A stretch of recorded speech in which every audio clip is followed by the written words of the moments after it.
So, good afternoon, everybody.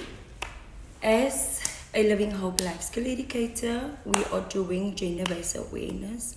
And as a teenager, 25 years ago, I experienced some gender-based violence. And that was a very, very rough time for me.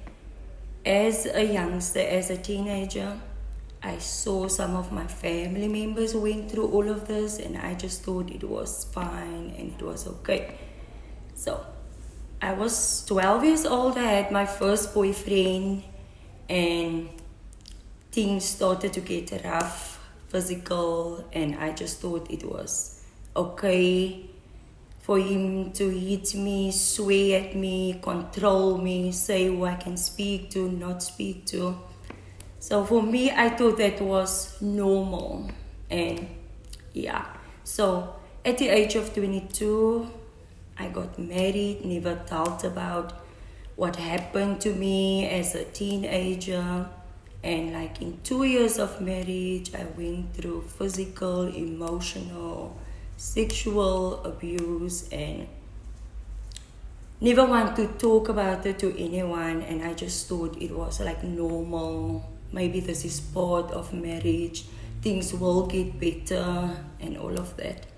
And even as a Christian, I didn't want to share with anyone at church.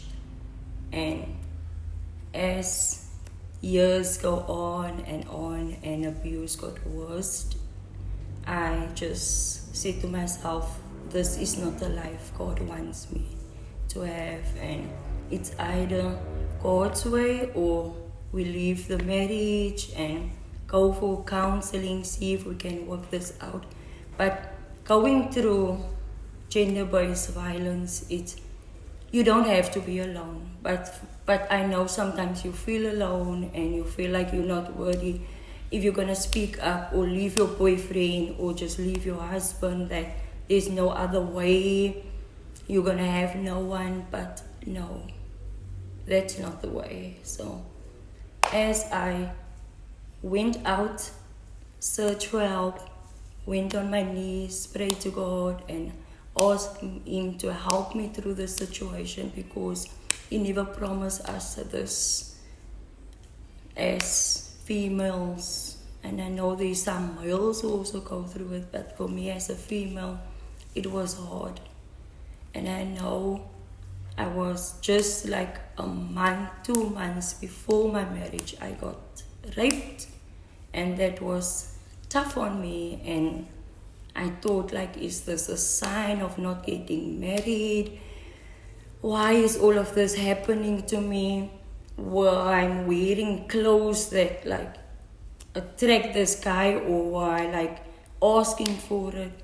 And no, it wasn't that. It gives no man to touch you, to do wrong stuff to you, or if no is no, it's no. And it was a tough time for me during, it was like in my marriage I had like more than 10 years of abuse. And yeah, and I just thought like I can do this on my own. But I'm married for 18 years now, and with God's help, myself and my husband, we're still trying no abuse for the past 5 years. And I'm not saying my marriage is perfect now, but with God's help, we are doing it. And yeah, girls, it doesn't mean like, for me, I was raped. No one knows, not a lot of people knows. But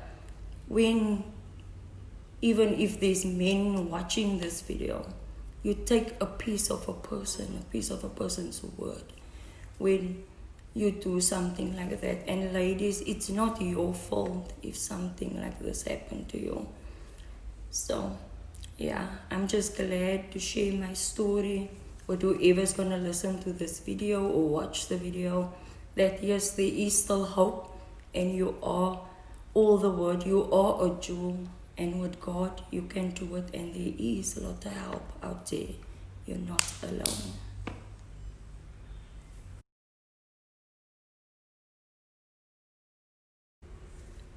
at first, when for me, I always make excuses when my husband, because I was like, maybe he never had like a role model as a father who can teach him how to treat a wife. And for me, my biggest dream was always, I wish I had a dad who can tell my husband how to treat his precious princess, his daughter. And maybe for me, I don't know, Austin. I really don't know. So maybe they get frustrated, or maybe there's something going on in their head that they can't explain, and just whoever's in first in contact with him, they will just blast off.